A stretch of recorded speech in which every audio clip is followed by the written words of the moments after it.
Hay personas que pasan por delante de ti todos los días sin que las mires ni una sola vez. Personas convertidas en parte del paisaje, como los bancos, las farolas o los árboles que nadie riega. Y tú crees que sabes exactamente quiénes son, solo porque llevan un abrigo viejo y duermen donde otros pasean.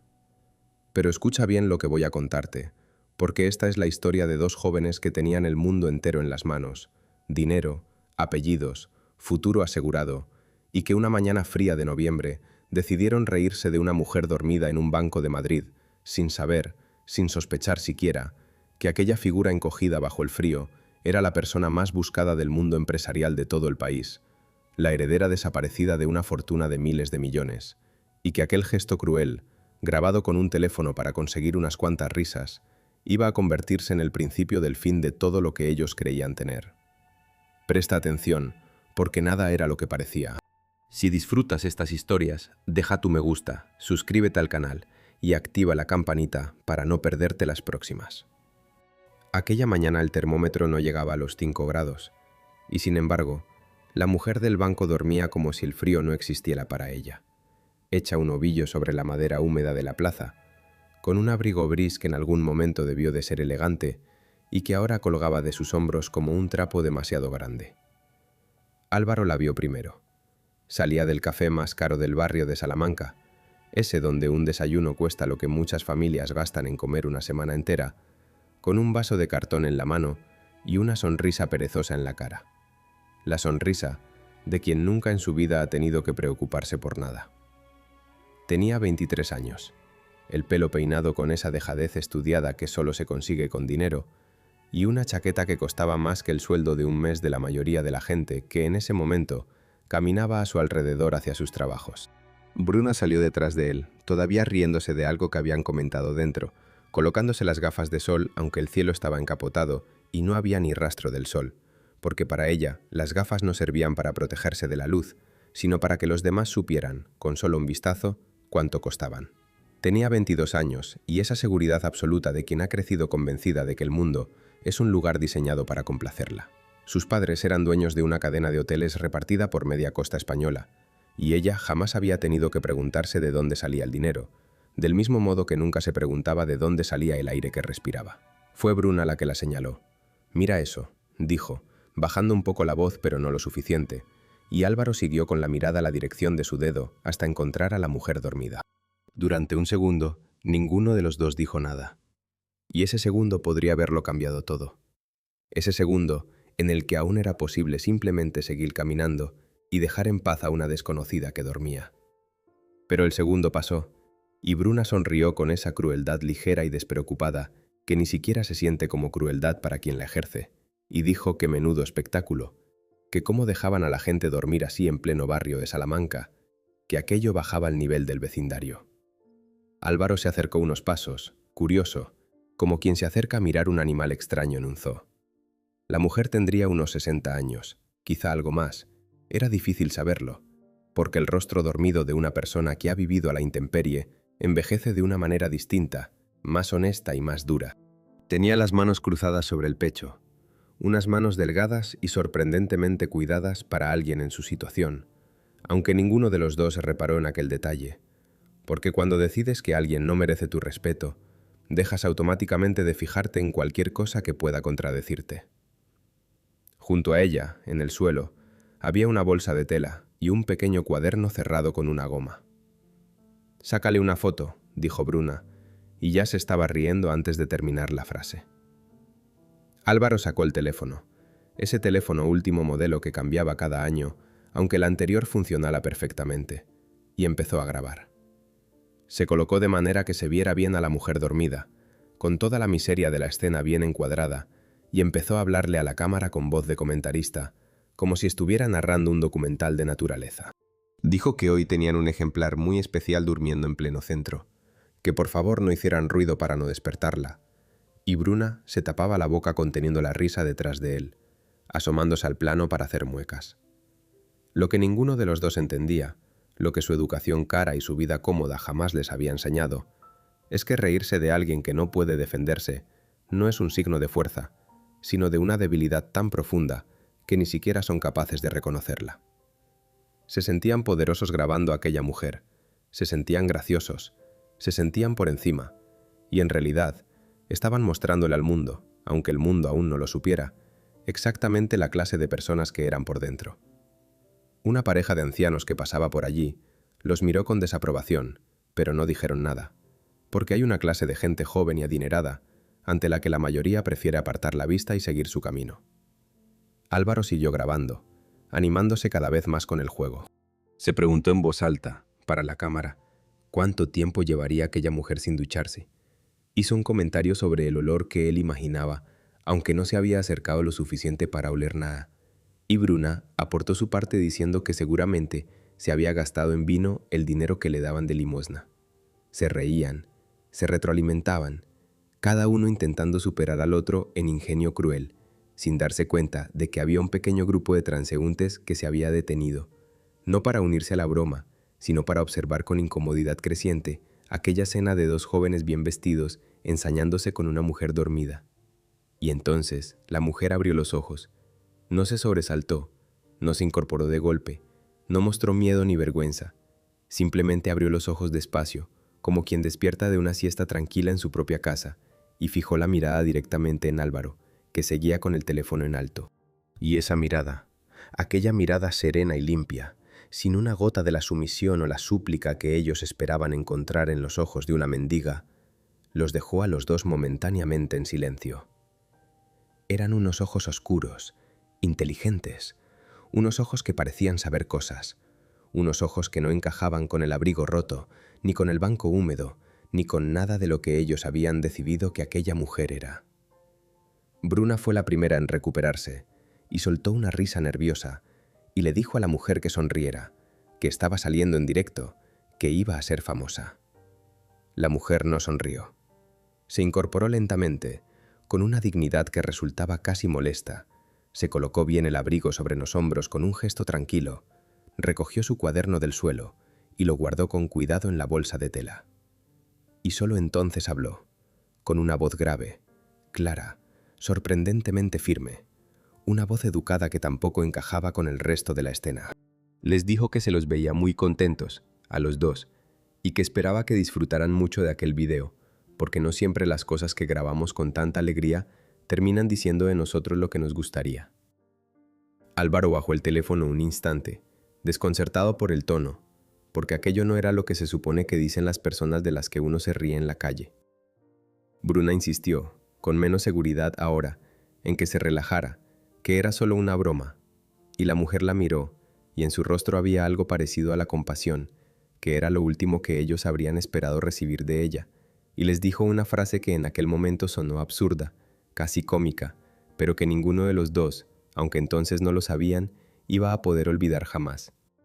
Les dijo que algún día, no muy lejano, serían ellos quienes la buscarían a ella, no para reírse, sino para pedirle perdón, y que cuando ese día llegara recordaran este banco, esta mañana fría y esta cara de la que ahora se estaban burlando. Se produjo un silencio extraño. Uno de esos silencios en los que el aire parece volverse más denso. Y entonces Bruna se echó a reír más fuerte que antes, una risa exagerada para tapar la incomodidad, y le dijo a Álvaro que vámonos, que la vieja estaba loca, y él, contagiado, se rió también y guardó el teléfono, y se alejaron los dos por la acera comentando entre carcajadas la ocurrencia de la mendiga que se creía tan importante. La mujer se quedó sola en el banco, mirándolos marcharse, y en sus labios se dibujó algo que no era exactamente una sonrisa, sino más bien el gesto de quien acaba de ver confirmado algo que ya sospechaba sobre la naturaleza humana. Metió la mano en el bolsillo del abrigo, sacó un teléfono pequeño y antiguo, de esos que ya casi nadie usa, marcó un número que se sabía de memoria, y cuando alguien respondió al otro lado, dijo únicamente 3 palabras antes de colgar. Dijo que ya era hora. Y guardó el teléfono, se levantó del banco y echó a andar sin prisa entre la gente, una figura pequeña y gris que nadie miraba, y que sin embargo estaba a punto de poner del revés la vida de muchísimas personas. El teléfono sonó en mitad de la noche, y eso, en el despacho de don Emilio, nunca significaba nada bueno. Llevaba 34 años ejerciendo de notario y de gestor de patrimonios. Había visto herencias que destruían familias, Testamentos que revelaban secretos capaces de derrumbar apellidos enteros, fortunas que se evaporaban y fortunas que aparecían de la nada, y había aprendido que las llamadas importantes, las que de verdad cambian las cosas, casi nunca llegan a horas razonables. Se incorporó en la cama, buscó a tientas el teléfono en la mesilla, se aclaró la garganta y respondió con esa voz profesional que era capaz de sonar despierto y sereno, incluso arrancado del sueño más profundo. Al otro lado, la voz de su ayudante, temblorosa, apenas capaz de articular las palabras, le dijo que encendiera el ordenador, que tenía que ver una cosa, que era ella, don Emilio, que estaba seguro de que era ella. Y el notario, que llevaba 12 años esperando exactamente esa frase, sin atreverse ya casi a esperarla, sintió cómo el corazón le daba un vuelco en el pecho, porque solo había una ella en el mundo capaz de provocar semejante nerviosismo en un despacho como el suyo. Solo una persona cuyo simple regreso podía mover cifras tan grandes que la mente humana apenas alcanza a imaginarlas. Para entender lo que aquella llamada significaba, hay que retroceder 12 años, hasta el momento en que la mujer más rica del país simplemente desapareció. Su nombre era Remedios, y era la única heredera de una de esas fortunas que no se cuentan en millones, sino en miles de millones.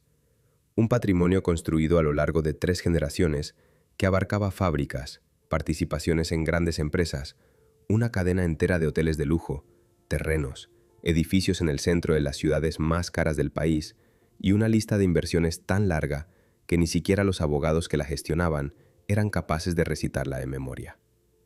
Su padre, un hombre duro y brillante que había multiplicado la herencia recibida hasta convertirla en un imperio, había muerto dejándola a ella al frente de todo. Y aquí es donde la historia se vuelve extraña, porque Remedios, que podría haber vivido rodeada del lujo más absoluto hasta el fin de sus días, que podría haber tenido casas en todos los continentes y no volver a trabajar jamás, empezó poco a poco a apartarse de todo aquello. Al principio fueron pequeños gestos, ausencias en reuniones importantes, decisiones que sorprendían a sus asesores, largos periodos en los que nadie sabía muy bien dónde estaba. Los que la conocían de verdad, que eran muy pocos, decían que algo se había roto dentro de ella tras la muerte de su padre, o quizá mucho antes, y que aquel imperio que todos envidiaban se había convertido para ella en una jaula de oro de la que cada vez tenía más ganas de escapar. Y un día escapó de verdad. Sin avisar a casi nadie, sin dramatismos, sin una nota que lo explicara todo, Remedios desapareció. Lo único que dejó fue una serie de instrucciones legales, redactadas con una precisión asombrosa, en las que ordenaba que nadie la buscara, que se respetara absolutamente su voluntad de desaparecer, y que todo su patrimonio quedara congelado, intacto, administrado con la máxima honestidad pero sin tocar el fondo, hasta el día en que ella misma, y solo ella, decidiera regresar. Nombró a don Emilio como garante último de aquella voluntad, y le hizo prometer que protegería aquella fortuna de los buitres que sin duda tratarían de repartírsela en su ausencia. Y buitres hubo, muchos. Primos lejanos que aparecieron de repente reclamando derechos, socios que intentaron aprovechar el vacío de poder para quedarse con participaciones que no les correspondían, abogados sin escrúpulos que ofrecían declararla legalmente fallecida o incapacitada para poder repartir el pastel. Durante 12 años, don Emilio había resistido todas y cada una de aquellas embestidas. Había ido a los tribunales cuando fue necesario. Había dicho que no una y otra vez. Y había mantenido aquel imperio congelado en el tiempo, esperando un regreso que con el paso de los años empezaba a parecer cada vez más improbable, hasta el punto de que él mismo había llegado a temer que nunca se produciría. Porque nadie sabía si Remedios seguía viva. Esa era la verdad más incómoda de todas, la que nadie decía en voz alta en las reuniones, pero que flotaba sobre cada decisión. Habían pasado 12 años sin una sola señal, sin una llamada, sin una carta, sin nada. Los detectives que en su momento, incumpliendo sus deseos, algunos socios contrataron en secreto, jamás encontraron rastro alguno de ella. Era como si la tierra se la hubiera tragado. Y sin embargo, en aquellas instrucciones que dejó, había una cláusula que a don Emilio siempre le había dado esperanza, una frase escrita de su puño y letra que decía que ella volvería cuando el mundo le demostrara que había alguna razón para volver, o cuando comprobara que definitivamente no la había. El notario encendió el ordenador con dedos algo torpes, por la hora y por la emoción contenida, y su ayudante le fue guiando por teléfono hasta el vídeo que se había vuelto viral aquella tarde. Era una grabación breve, grabada con un teléfono, en la que dos jóvenes bien vestidos se reían de una mujer que dormía en un banco de una plaza del barrio de Salamanca. Don Emilio frunció el ceño, sin entender al principio por qué aquello tenía que interesarle, pero su ayudante le pidió que esperara, que llegaba el momento, y entonces en el vídeo la mujer abría los ojos y miraba directamente a la cámara. Y don Emilio dejó de respirar. Habían pasado 12 años, el rostro estaba más delgado, más curtido por la intemperie, el pelo había encanecido del todo, pero aquellos ojos, aquella mirada serena e inteligente, aquel gesto de la barbilla al incorporarse, eran inconfundibles para alguien que había pasado media vida sentado frente a ella en su despacho. Era Remedios. Estaba viva, estaba en Madrid. Y estaba durmiendo en un banco de la calle, mientras dos niños ricos se reían de ella, sin tener la menor idea de que se estaban burlando de la mujer que, con una sola firma, podía comprar y vender a sus familias enteras varias veces sin que le temblara el pulso. El notario se quedó mirando la pantalla en silencio, con los ojos húmedos, sintiendo una mezcla de alivio, de emoción y de una rabia sorda hacia aquellos dos jóvenes, cuyas caras estudió con atención, memorizándolas. Le dijo a su ayudante que localizara de inmediato quiénes eran esos dos, que averiguara sus nombres, sus familias, todo lo que pudiera encontrar, y que preparara el despacho para las siguientes semanas, porque iban a ser, sin duda, las más intensas de toda su carrera. Colgó el teléfono, se sirvió una copa de coñac, aunque hacía años que el médico se lo tenía prohibido, y brindó en silencio, a solas, en mitad de la noche, por el regreso de la mujer más buscada del país. Lo que don Emilio aún no sabía, lo que nadie sabía todavía, es que aquel vídeo grabado por crueldad no era una casualidad, sino la primera pieza de algo que la propia Remedios había puesto en marcha con una paciencia y una inteligencia que dejarían a todos sin palabras.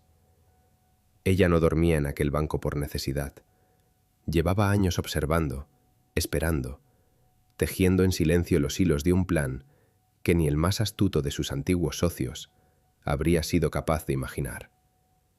Y aquellos dos jóvenes que se creían tan por encima de una pobre mendiga acababan de meterse, sin saberlo, en el centro exacto de una historia mucho más grande que ellos. El vídeo alcanzó el 1.000.000 de reproducciones antes del mediodía del día siguiente, pero no por las razones que Álvaro y Bruna habían imaginado. Ellos lo habían subido esperando risas, comentarios cómplices, esa clase de aprobación fácil que reciben quienes se ríen de los débiles ante un público que confunde la crueldad con el humor. Y durante las primeras horas, eso fue exactamente lo que ocurrió, corazones. Mensajes celebrando la ocurrencia, gente etiquetando a sus amigos para que vieran a los dos chicos guays riéndose de la indigente. Álvaro se despertó esa mañana revisando el teléfono con una sonrisa, encantado con las cifras, sintiéndose por unas horas una pequeña celebridad de barrio. Pero Internet es una criatura extraña e impredecible, y a media mañana el viento empezó a cambiar de dirección. Los primeros comentarios críticos aparecieron tímidamente, gente indignada por la falta de humanidad, personas que preguntaban qué clase de individuos hacen falta ser para grabar y humillar a una mujer que duerme en la calle.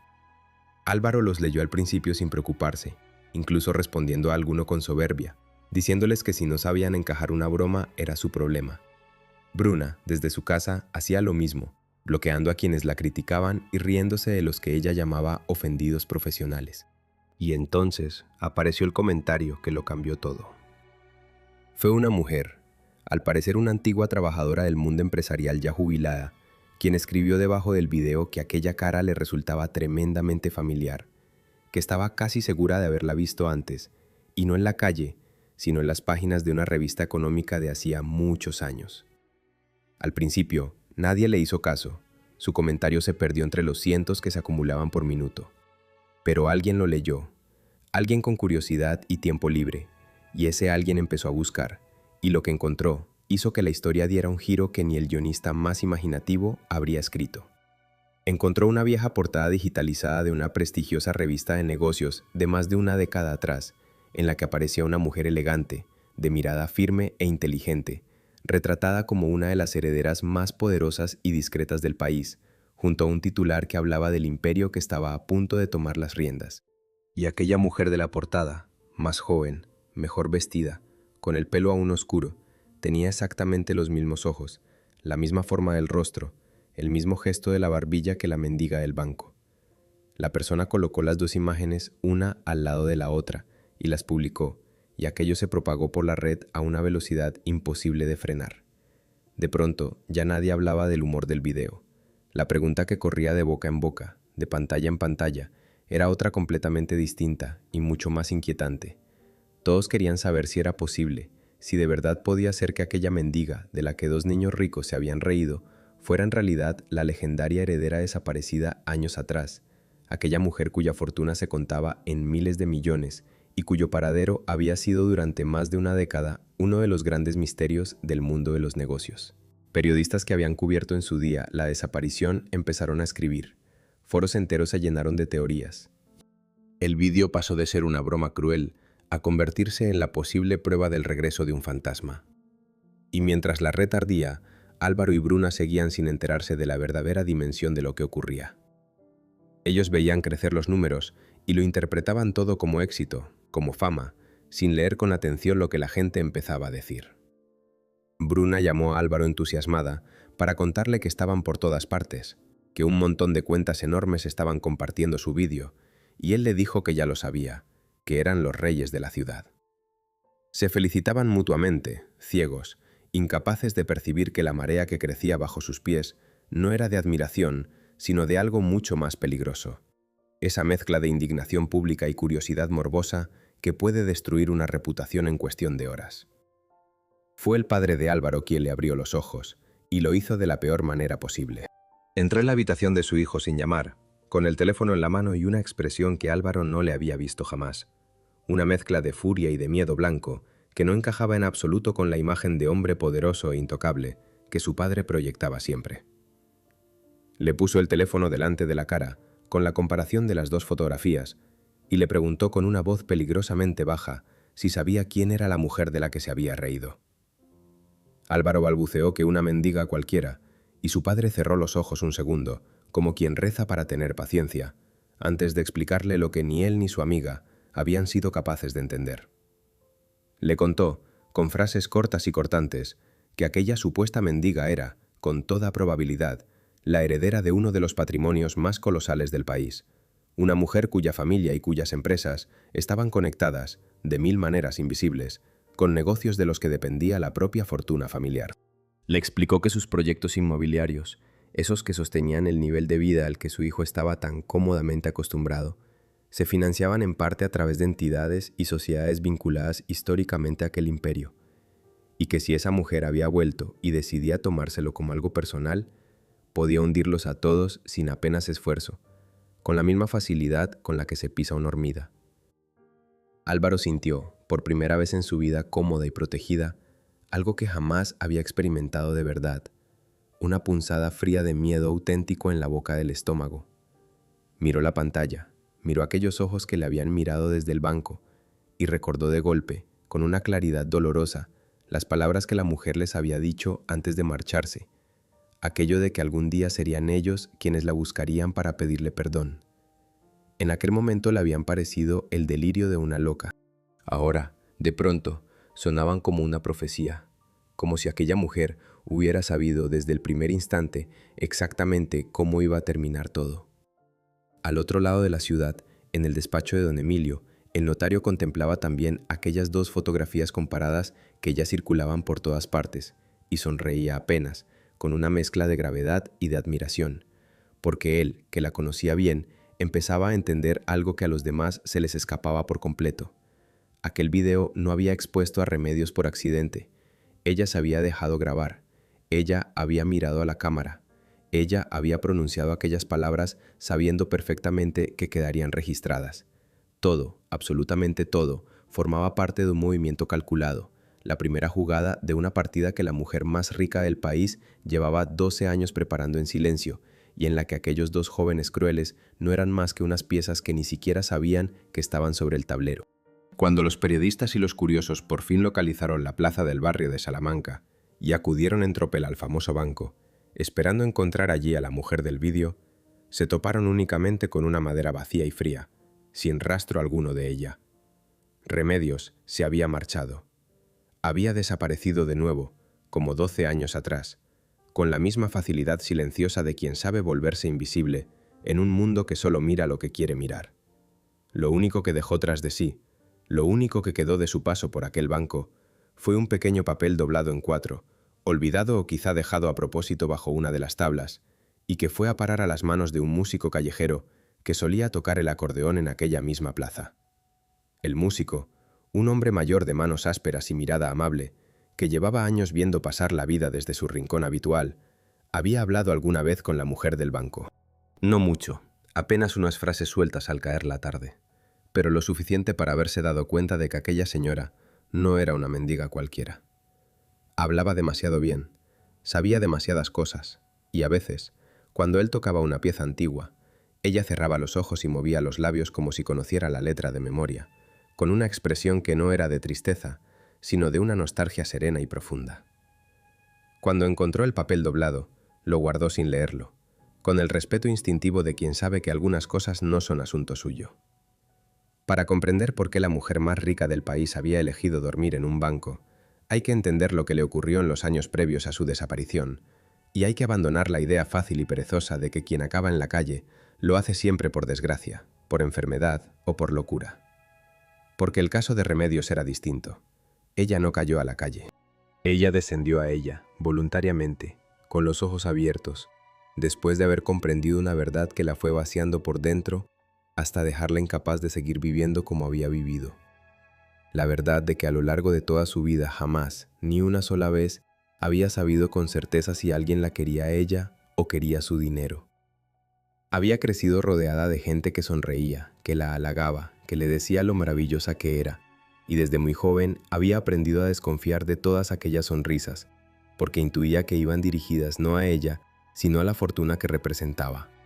Su padre, un hombre brillante para los negocios, pero árido para los afectos, le había repetido durante toda la infancia que nunca confiara en nadie, que todos, absolutamente todos, terminarían tarde o temprano intentando aprovecharse de ella. Y aunque de niña odió aquella lección, con los años comprobó una y otra vez, dolorosamente, que su padre tenía razón.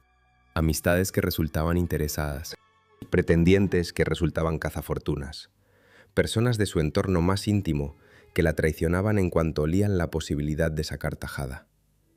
La traición definitiva, la que le rompió algo por dentro de manera irreparable, vino de donde menos la esperaba, de las personas en las que más había confiado, aquellas a las que había abierto su corazón, convencida de que con ellas sí estaba a salvo. Cuando descubrió que también ellas la habían utilizado, que también para ellas había sido durante todo aquel tiempo poco más que una cuenta bancaria con forma humana, sintió que el suelo se abría bajo sus pies.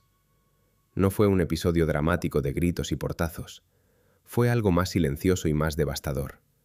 La constatación tranquila y terrible de que estaba absolutamente sola en el mundo, rodeada de gente, sí, pero de una gente que nunca había visto en ella a una persona, solo a un patrimonio. Y entonces tomó su decisión. No se suicidó, aunque hubo noches en que la idea rondó. Ni se refugió en el alcohol o en las pastillas como habrían hecho otros. Hizo algo mucho más extraño y, en el fondo, mucho más valiente. Decidió desaparecer, despojarse de todo, dejar atrás las casas y los coches, y las cuentas y los apellidos, y salir al mundo convertida en nadie, en una mujer anónima y pobre, a la que nadie tuviera ningún motivo para adular ni para engañar.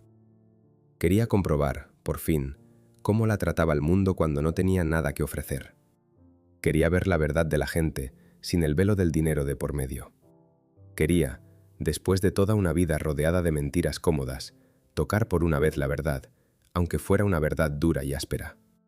Y el banco, aquel banco y tantos otros en tantas ciudades a lo largo de 12 años, se convirtió en su observatorio secreto sobre la naturaleza humana. Desde allí, invisible bajo su abrigo gris, Remedios vio pasar el mundo entero.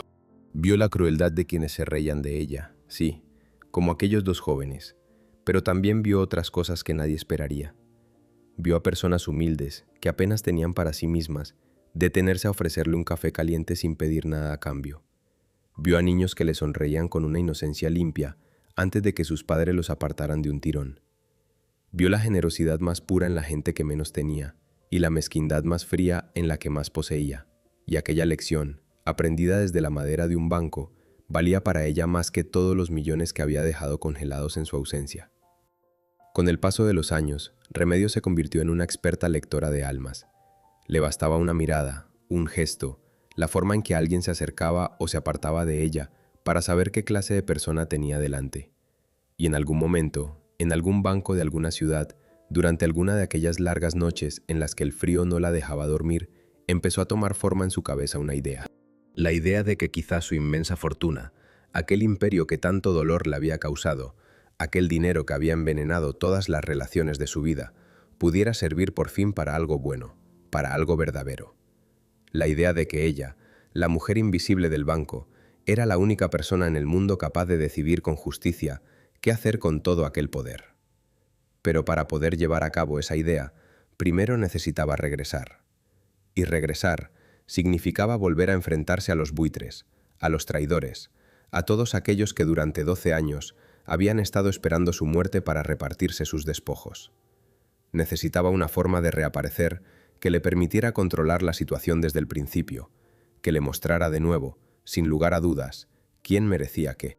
Y fue entonces, sentada en aquel banco del barrio de Salamanca, observando el desfile de niños ricos y engreídos que salían del café más caro del barrio, cuando comprendió que el instrumento perfecto para dar comienzo a su regreso acababa de aparecer, riéndose de ella con un teléfono en la mano, sin saber que se estaba convirtiendo en el detonante de todo.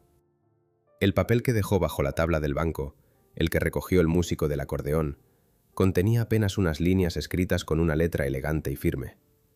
No era un mensaje para el músico, ni para los periodistas, ni para los curiosos. Era, aunque nadie podía saberlo todavía, la primera de una serie de pistas que Remedios iba a ir dejando a su paso, migas de pan cuidadosamente colocadas para que quien de verdad quisiera encontrarla, y por las razones correctas, pudiera hacerlo. Y también era, en cierto modo, una advertencia y una promesa, dirigida a dos jóvenes que en aquel momento empezaban a sentir, por primera vez en sus vidas, cómo el suelo firme y dorado sobre el que siempre habían caminado comenzaba a temblar bajo sus pies. Los dos hombres que llamaron al timbre de la mansión de Álvaro aquella tarde no venían a amenazar a nadie, y precisamente por eso resultaban tan aterradores. Vestían trajes oscuros de un corte impecable, hablaban en voz baja y con una cortesía extrema, y llevaban unos maletines de cuero que no abrieron en ningún momento, y sin embargo, su sola presencia en el recibidor hizo que el padre de Álvaro, un hombre acostumbrado a mirar a todo el mundo por encima del hombro, palideciera de una forma que su hijo no había visto jamás. Eran abogados, de esos abogados discretos y carísimos que trabajan para gente cuyo nombre nunca aparece en los periódicos, y venían a mantener una conversación tranquila y educada que dejaría a la familia entera temblando durante días. Álvaro los observaba desde lo alto de la escalera, medio escondido, con el corazón latiéndole con fuerza, mientras su padre los conducía al despacho y cerraba la puerta tras de sí. No pudo oír la conversación, pero no le hizo falta. Le bastó con ver la cara de su padre cuando aquellos hombres se marcharon media hora después, una cara descompuesta, envejecida de golpe, la cara de alguien que acaba de comprender que ya no controla su propia vida. Su padre se sirvió una copa con la mano temblorosa, se dejó caer en un sillón y se quedó mirando la pared en silencio.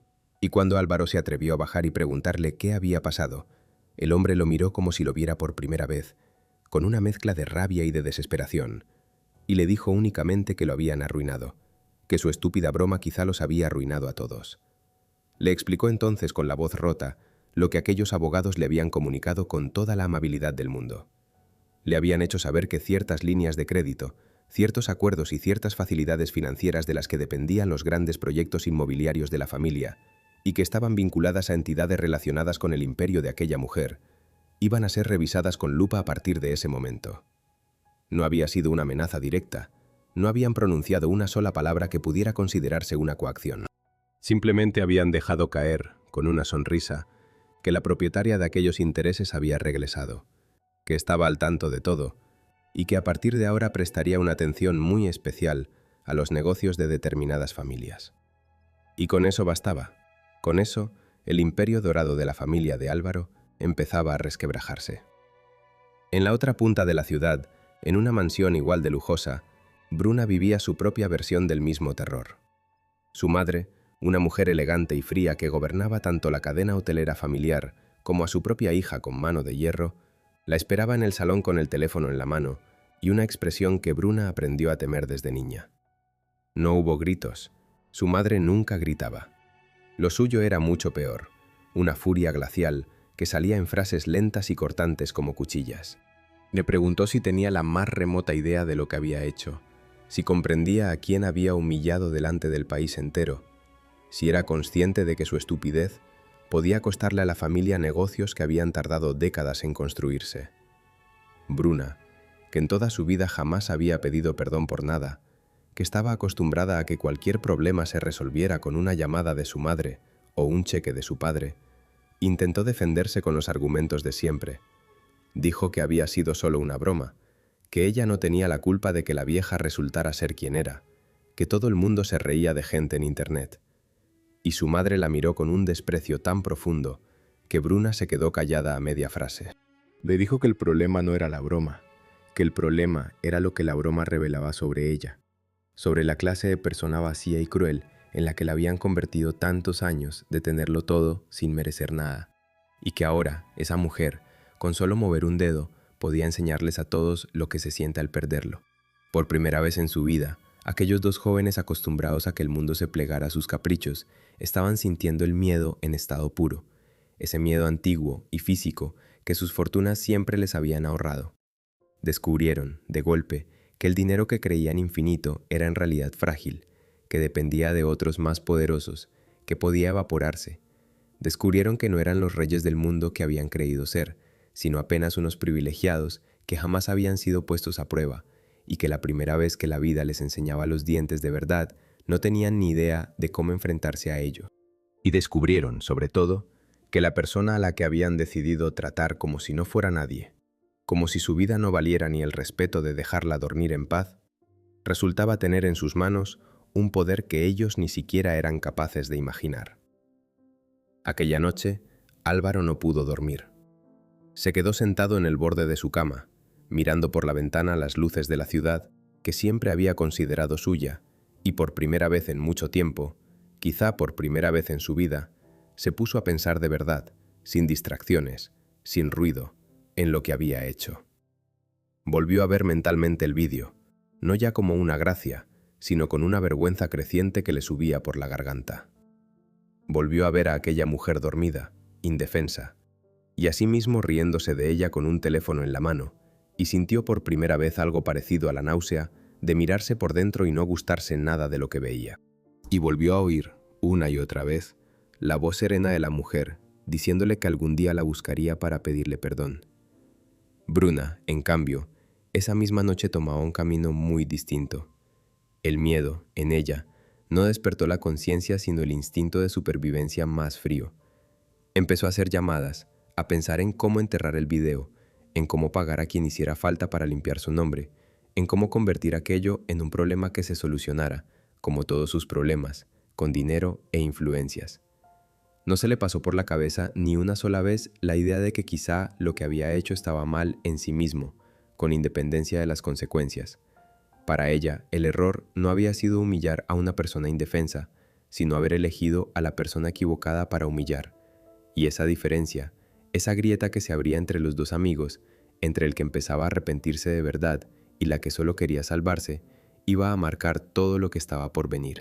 Mientras tanto, muy lejos del ruido de Madrid, en un pequeño pueblo de la costa del norte donde el aire olía a sal y a pan recién hecho, una mujer de pelo gris y ojos serenos contemplaba el mar desde un pequeño puerto, envuelta en el mismo abrigo de siempre, con su cuaderno cerrado con una goma apretado contra el pecho.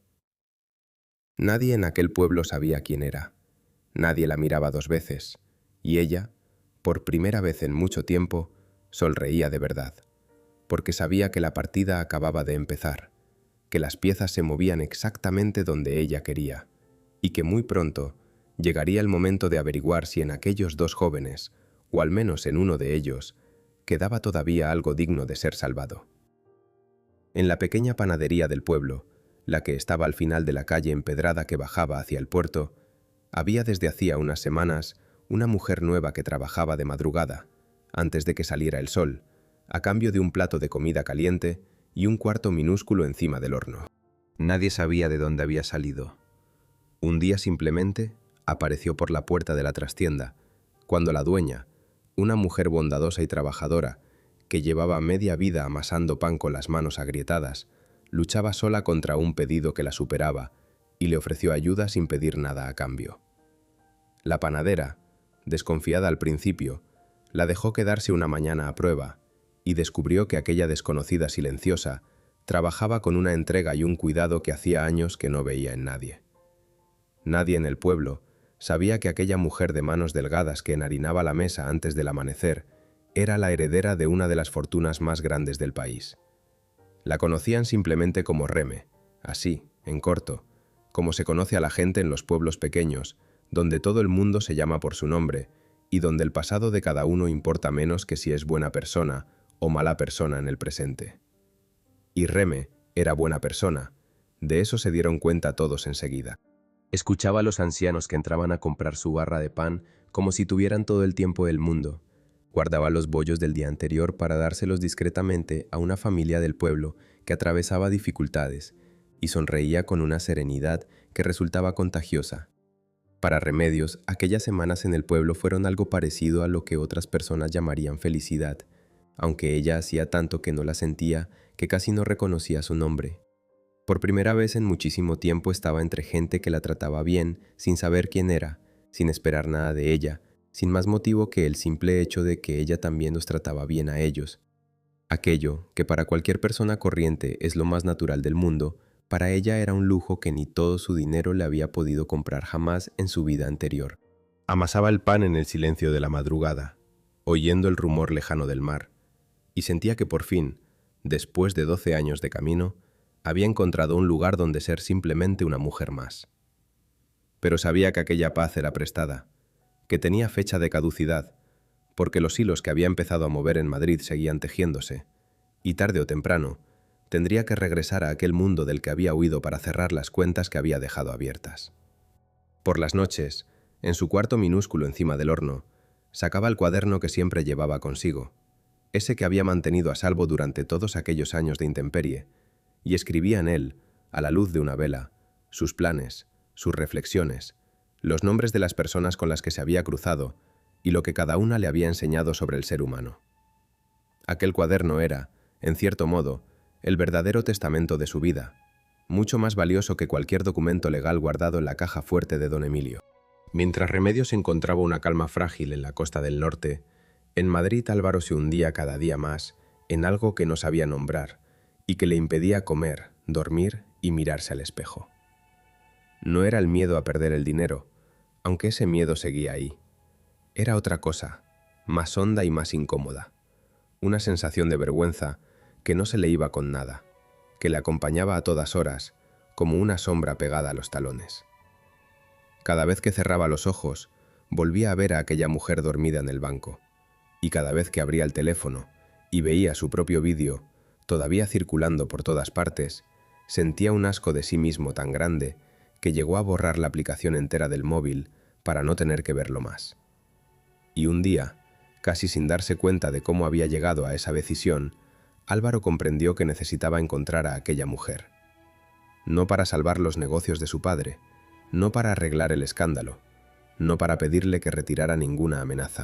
Necesitaba encontrarla por una razón mucho más simple y mucho más difícil de admitir para alguien como él.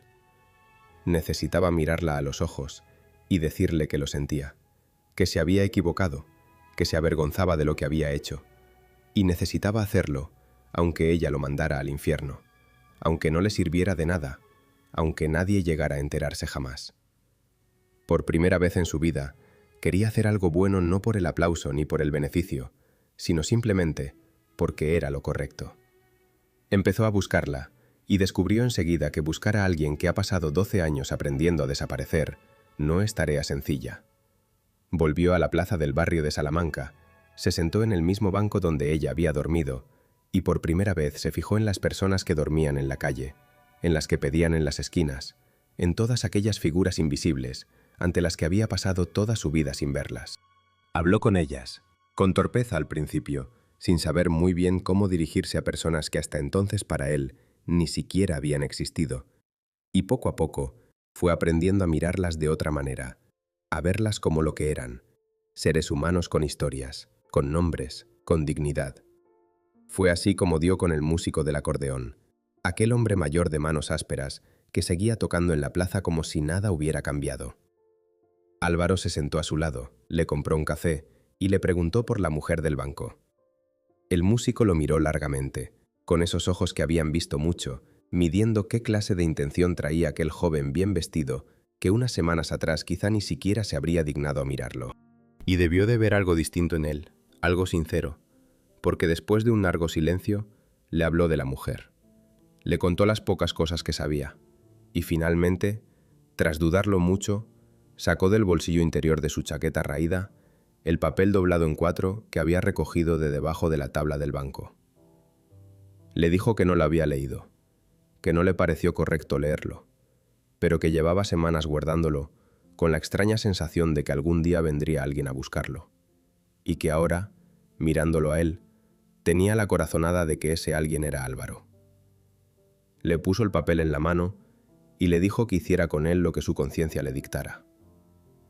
Álvaro lo desdobló con dedos temblorosos y leyó las pocas líneas escritas con aquella letra elegante y firme.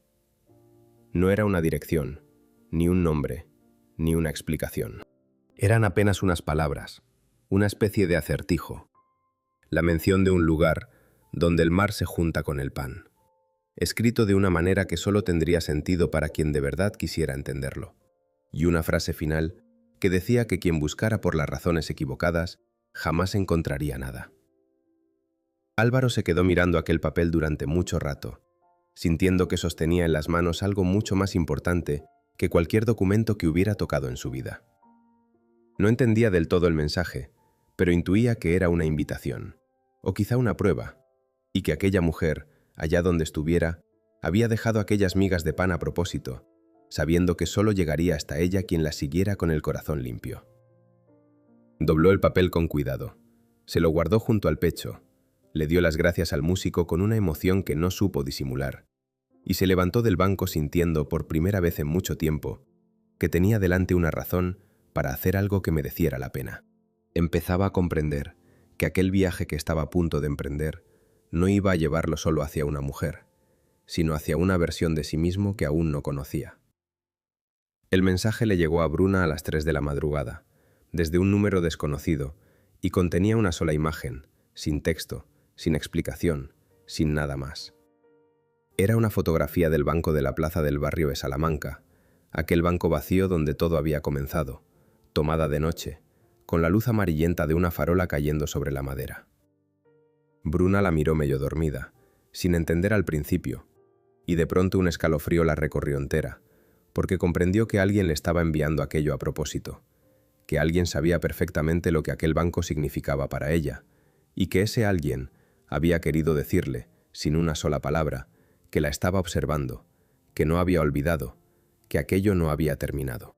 Intentó averiguar de quién era el número, movilizó los contactos de su familia, pagó a personas que se dedicaban a esa clase de cosas, pero no consiguió nada.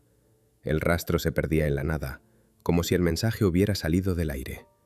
Y aquello, para alguien como Bruna, acostumbrada a que el dinero pudiera abrir cualquier puerta y comprar cualquier respuesta, resultó más aterrador que cualquier amenaza directa. Descubrió que existía en el mundo un poder que no podía comprar, una red de personas leales, indisibles, que durante 12 años habían estado velando en silencio por los intereses y por la voluntad de aquella mujer desaparecida, y que ahora, despertadas de su largo letargo, se movían con una discreción y una eficacia que dejaban en ridículo todos los recursos de su familia. Porque eso era, precisamente, lo que Bruna estaba empezando a descubrir. Remedios no había pasado aquellos 12 años completamente sola y desamparada, como todos habían creído. A lo largo de su vida, tanto antes como durante su desaparición, se había cruzado con un puñado de personas, muy pocas, a las que había ayudado sin que nadie lo supiera.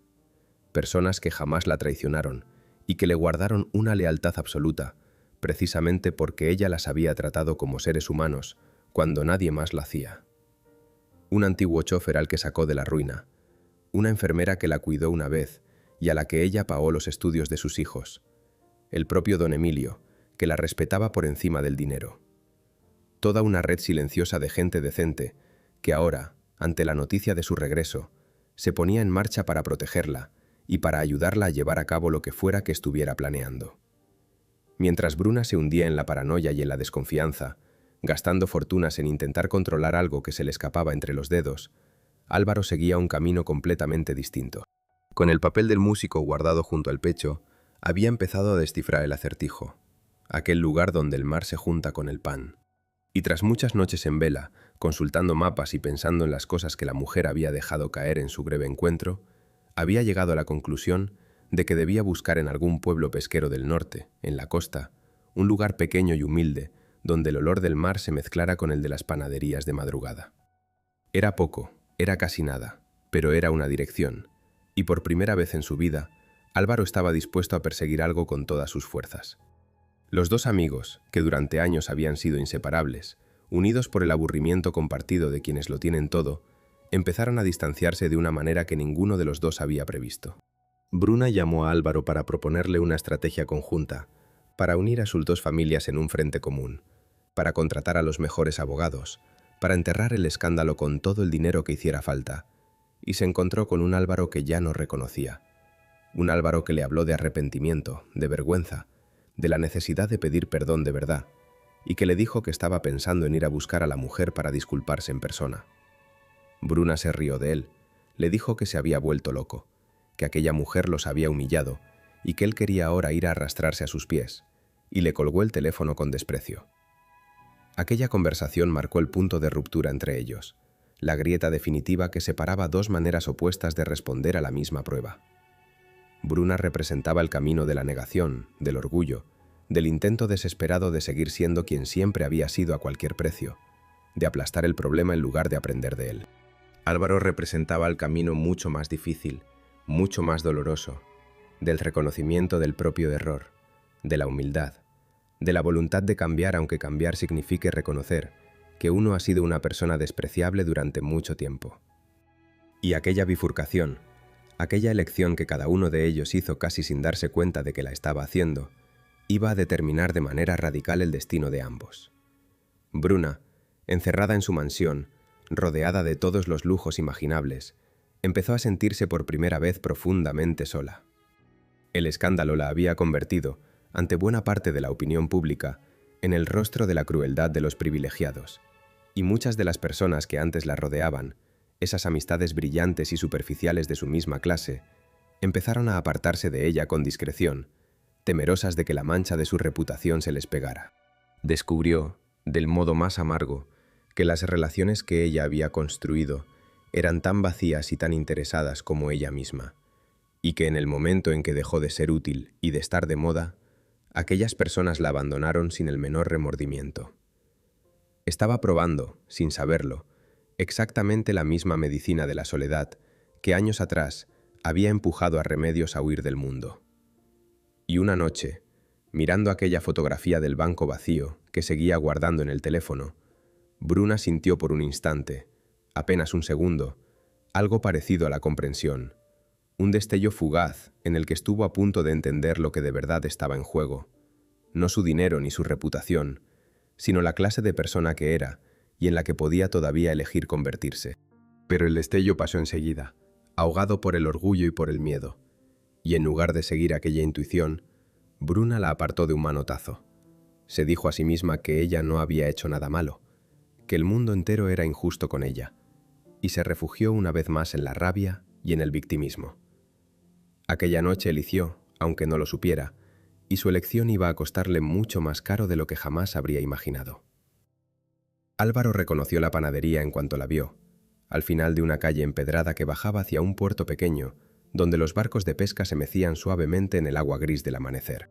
Llevaba 3 días recorriendo pueblos de la costa del norte, entrando en cada panadería que encontraba, preguntando por una mujer de pelo gris y ojos serenos, soportando miradas de desconfianza y respuestas evasivas, y ya empezaba a pensar que aquel acertijo lo había llevado a una búsqueda imposible, cuando al doblar aquella esquina y sentir el olor del pan recién hecho mezclándose con el aroma salado del mar, algo dentro de él le dijo que había llegado. El corazón le latía con fuerza mientras se acercaba al escaparate empañado, y a través del cristal, tras el mostrador, vio a una mujer que colocaba las barras recién horneadas en las cestas de mimbre. Era ella, no había ninguna duda. Estaba más limpia, mejor arreglada, con un delantal blanco cubierto de harina y el pelo gris recogido en un moño sencillo. Pero eran los mismos ojos, la misma dignidad serena, la misma mujer del banco de la que él se había reído aquella mañana fría de noviembre. Álvaro se quedó paralizado en la acera, incapaz de dar el paso, sintiendo de golpe el peso de todo lo que había venido a decir y el terror de no ser capaz de decirlo. Durante unos largos segundos se limitó a mirarla a través del cristal, viéndola atender con una sonrisa amable a una anciana que había entrado a comprar su barra de pan, y pensó que jamás en su vida había visto a nadie tratar a otra persona con tanta ternura, y sintió una vergüenza tan intensa que estuvo a punto de darse la vuelta y marcharse. Pero no lo hizo. Reunió todo el valor que fue capaz de encontrar dentro de sí mismo, empujó la puerta, que tintineó con una campanilla, y entró en la panadería.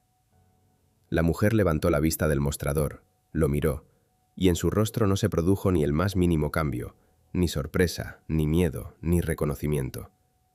Con la misma amabilidad con que había atendido a la anciana, le preguntó qué deseaba, como si fuera un cliente cualquiera, como si jamás lo hubiera visto antes en su vida.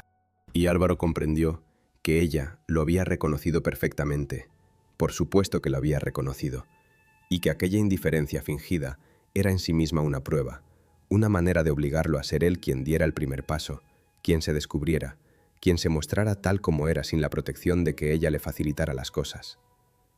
Álvaro se quedó de pie ante el mostrador, con las manos temblándole, y durante un instante que se le hizo eterno no supo qué decir.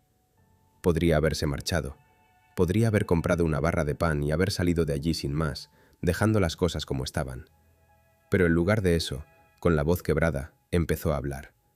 Le dijo que sabía que ella lo había reconocido, y que él también la había reconocido a ella, y que había recorrido medio país para poder decirle una sola cosa.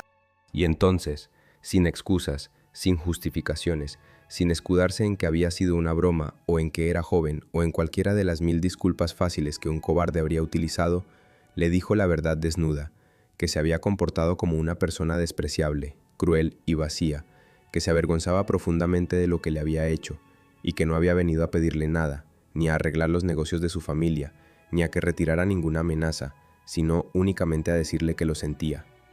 La mujer lo escuchó en silencio, sin interrumpirlo ni una sola vez, con aquellos ojos oscuros e inteligentes fijos en él, unos ojos que parecían leer no las palabras que decía, sino la verdad que había o no había detrás de ellas. Y Álvaro siguió hablando, ya sin poder contenerse, con las lágrimas asomándole a los ojos. Y le contó cómo aquel episodio le había cambiado por dentro, cómo por primera vez en su vida había empezado a mirar a las personas que antes no veía, cómo se había dado cuenta del monstruo cómodo y engreído en el que se había convertido sin apenas notarlo, y cómo, independientemente de lo que ella decidiera hacer con él y con su familia, necesitaba que supiera que se arrepentía de verdad, con toda su alma, y que aquel arrepentimiento no era por miedo a las consecuencias, sino por haber comprendido, por fin, el daño que había hecho. Cuando terminó de hablar se hizo un silencio largo en la panadería, roto solo por el tic-tac de un viejo reloj de pared y por el rumor lejano del mar.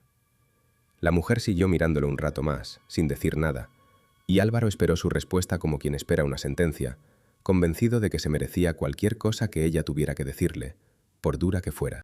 Y entonces la mujer habló, con aquella voz grave y serena que él recordaba tan bien, y le hizo una sola pregunta, una pregunta sencilla y a la vez tremenda.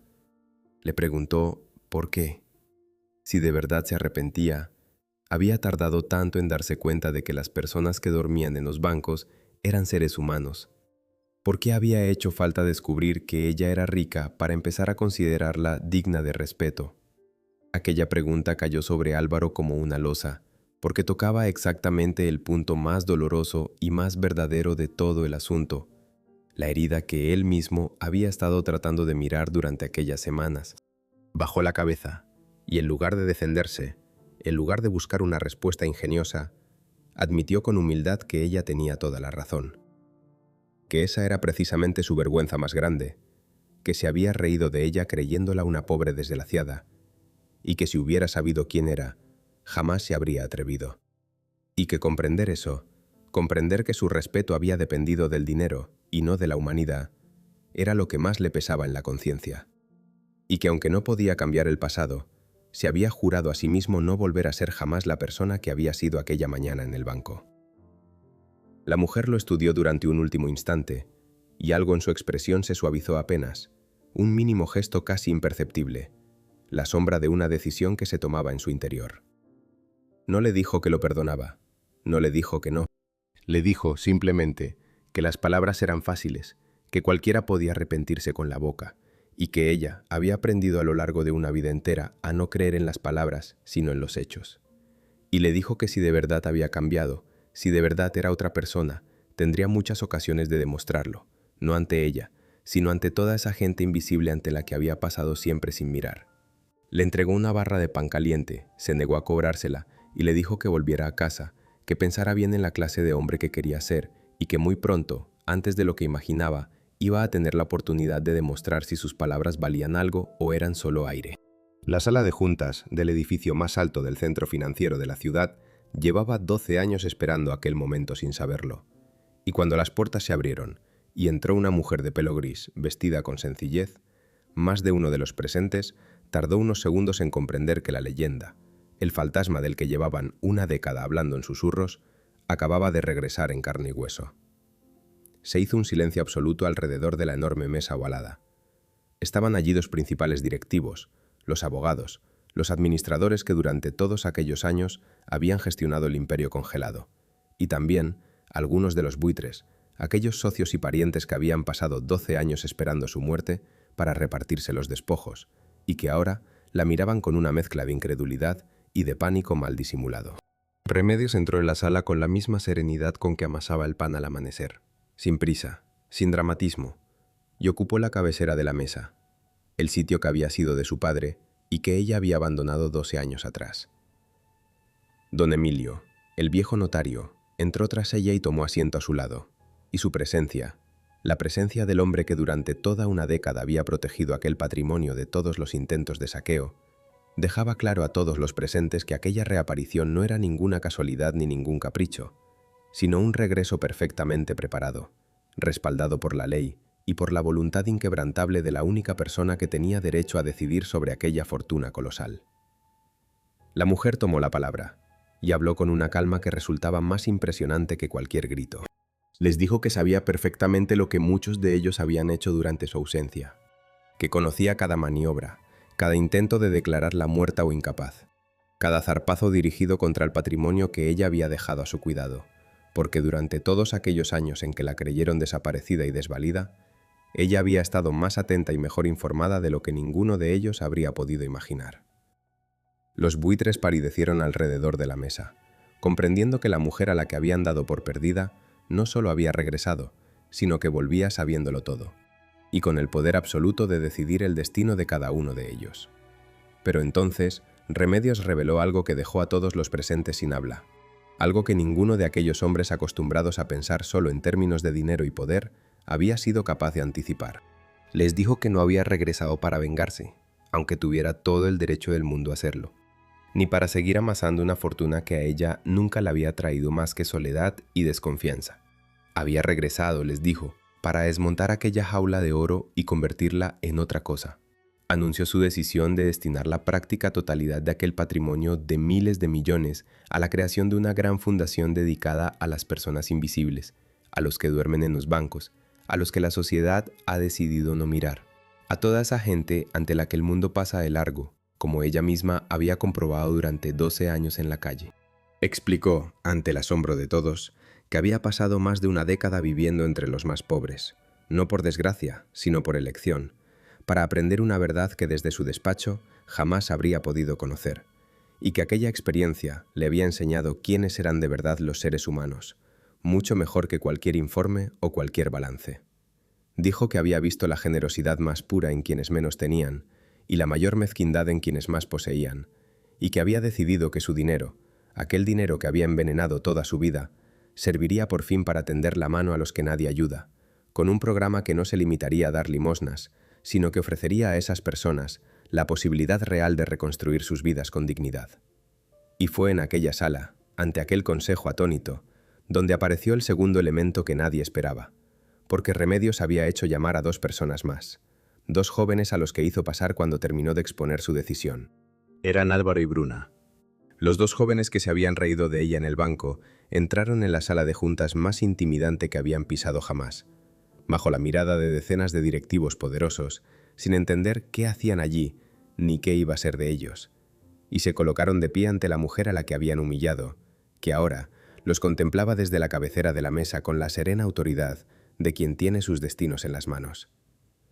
Bruna había acudido a regañadientes, obligada por su familia, que la había convencido de que la única forma de salvar los negocios era presentarse a suplicar clemencia. Llevaba preparado un discurso lleno de disculpas huecas, palabras aprendidas de memoria, que sonaban sinceras pero que no lo eran, y en cuanto tuvo ocasión, empezó a recitarlas, a decir cuánto lo sentía, cuánto se arrepentía, cómo aquella broma no reflejaba en absoluto quién era ella en realidad. Pero Remedios, que había pasado una vida entera aprendiendo a distinguir la verdad de la mentira, la escuchó con una expresión impasible, y cuando Bruna terminó su actuación, le hizo una sola pregunta. Le preguntó qué había hecho ella, en las semanas transcurridas desde el vídeo, por alguna de las personas que dormían en la calle. Y Bruna, que no había hecho absolutamente nada, que solo se había dedicado a intentar salvarse a sí misma, no supo qué responder, y su silencio la delató por completo. Álvaro, en cambio, no traía ningún discurso preparado.